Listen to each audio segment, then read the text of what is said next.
Hey guys! So you might notice I am in slightly different surrounds today, not in my usual filming area, and that is because I'm so excited. I'm actually at Her Fashion Box Studios, which if you've never heard of them before, I'll leave the website down below, but they are an online subscription box service and they also have an amazing range of online fashion for ladies, so definitely go check them out.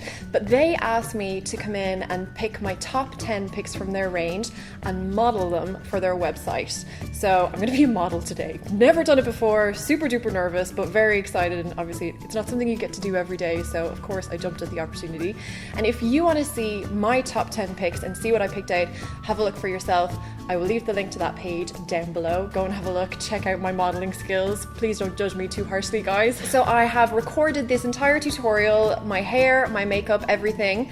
I've got like big bouncy roller curls and uber glam makeup for the shoot. So if you want to see how I created this look and also stick around to the end for some behind the scenes footage of the whole shoot, see what goes on at a fashion shoot, then just keep watching. So I'm going to start with the hair, and today I am actually going to be using heated rollers, which it was only my second time ever using heated rollers, so I'm still not quite great at it. I'm definitely getting the hang of it, but I love the effect it gives.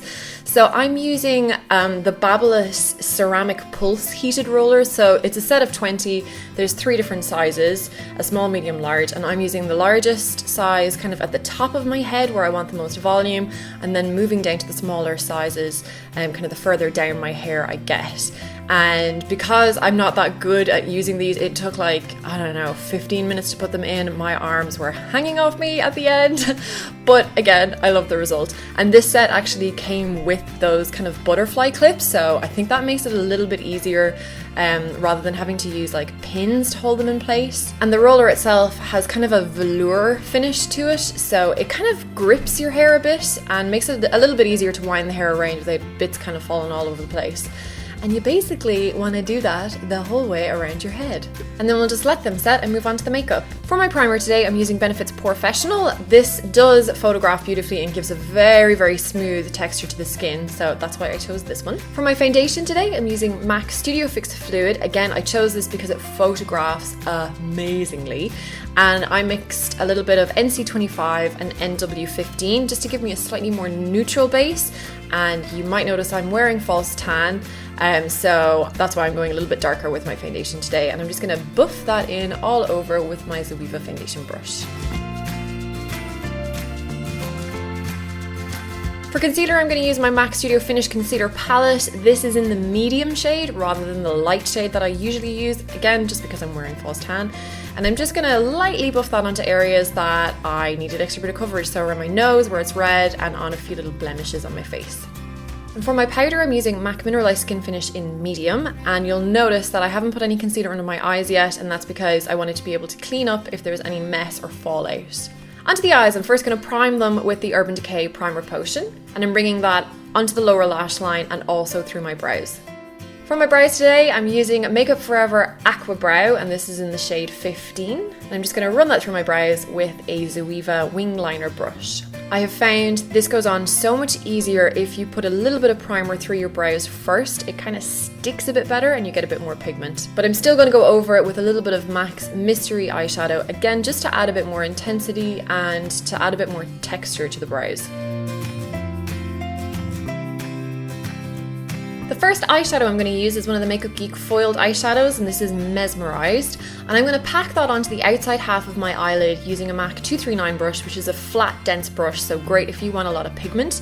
And this colour is really unusual. It kind of looks like MAC Satin Taupe in the pan, but when it goes on, it's a lot more kind of purpley plum. It is beautiful. I'm such a fan of these eyeshadows. Next, I'm going into MAC's Kid, which is kind of a neutral pinky brown shade. And with a MAC 217 brush, I'm going to start buffing that into the crease and a little bit onto the brow bone as well. So this is going to be like the blending out kind of transition colour. Next, taking another Makeup Geek foiled eyeshadow, this time in the colour In the Spotlight. I'm going to use that on the inside half of my eyelid. Again, just using the same 239 brush, but flipping it over and using the clean side, and using a 217 brush just to blend those two colours together on the lid.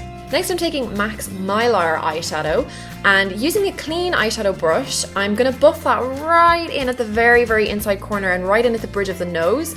And this is just to brighten up that area. I'm also kind of bringing it onto my brow bone as a kind of a subtle brow bone highlight too. Back into In the Spotlight, and I'm going to pop that on the inside corner on my lower lash line, kind of around the tear duct, and blend that about a third of the way across my under eye area. Back into MAC's Mystery eyeshadow, which is one of the colours I used in my brows.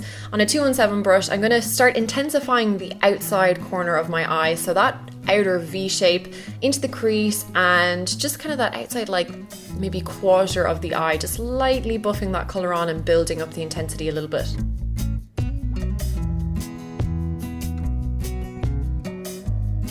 Into another Makeup Geek foiled eyeshadow, this time in Grandstand. I'm applying that to my lower lash line with a pencil brush. You can see this is a little bit more peachy rose gold, using a 217 to blend out. Then using my Zoeva face paint brush just to quickly wipe away any fallout. To conceal the under eye area, I'm going to use my MAC Studio Finish palette in the light colour, and this is NW20. And using my base shadow brush, I'm going to put that under the eyes. I'm using a lighter colour under the eyes just to kind of brighten and highlight that area. And then taking the 217 brush that I used to blend the eyeshadow, I'm just going to blend that lower lash line out again. And then taking a pencil brush with a little bit of Mystery eyeshadow, the darkest eyeshadow, I'm applying that to the outside half and connecting it to the top lid. Next, onto eyeliner. I'm using my L'Oreal gel eyeliner. Surprise, surprise. And with the Zoeva wing liner brush, I'm kind of gonna go a little bit crazy with the eyeliner for this look. You know, I do love eyeliner and I love my flicks, and it's the kind of makeup look that makes me feel confident. And for this makeup, you know, doing something as crazy as modeling, I wanted to feel as confident as possible. So I did quite a big flick, and then I took my pencil brush and extended the crease color down to the end of the flick, down to the point. And that just helps to make the eye look a little bit longer. Blended it out and then used a bit of concealer to clean up the bottom edge of it and brighten up that area. I then took whatever eyeliner was left on that wing liner brush and just put it on the very outside portion of my under eye area. I then tightlined my top waterline with my Eye of Horus black eye pencil. And then back to the skin. For bronzer today, I'm using MAC's Hoola. I use this because A, it's a beautiful colour, I can get away with it because I'm a bit darker with tan, and B, it's totally matte, so I know it's not going to look glittery or shiny under the flash photography. I'm buffing that in on the periphery of my face, so around my hairline and under my cheekbones.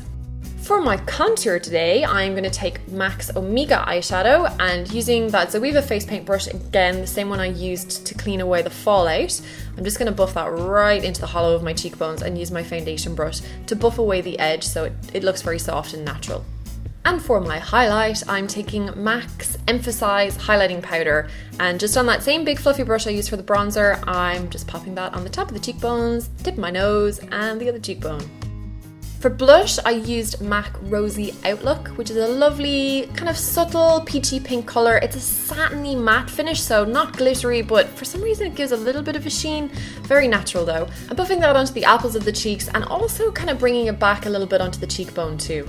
And then I decided to take a different blush. This is Peaches by MAC, just because I wanted a little bit more intensity.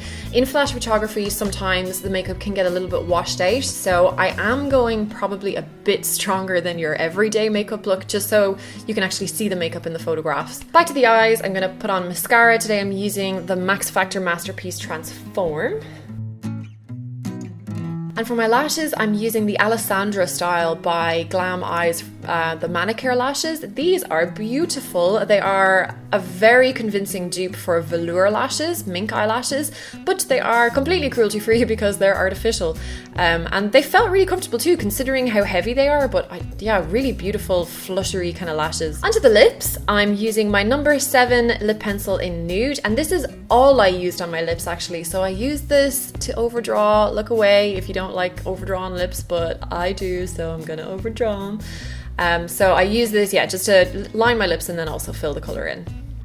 And then for the best bit, time to take the rollers out. This is like my favourite part of any makeup transformation, and they came out so well. They were really lovely bouncy curls, so I just took them all out. This was a lot quicker than putting them in, let me tell you. And then I really didn't know what to do with my hair from there, so I spent like 5 minutes playing with it, just like brushing it, styling it. I didn't know what to do. And eventually I just settled with kind of brushed out, tucked behind my ears. Yeah, so that's the finished hair and makeup look.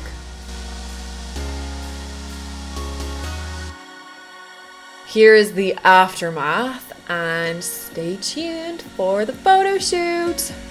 I have to say, guys, I was so nervous before this shoot, and when I first got out on the white roll, I was so awkward, but after about maybe 10 or 15 minutes, I started to get into it, and it was actually so much fun. The photographer was so nice and so understanding of the fact that I'm not actually a model, and we didn't want to do anything like really posy or fashion because I'm not a model. So we just wanted to keep it fun and light, and I am so happy with how the photographs came out, and I am in love with every single outfit I tried on. The clothes were absolutely beautiful and really awesome quality too.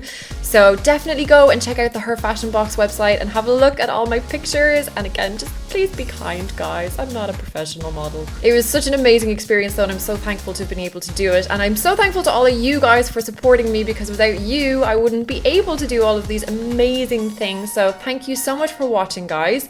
I really, really do appreciate it. I hope you're having a wonderful day, and we'll see you very soon. Bye.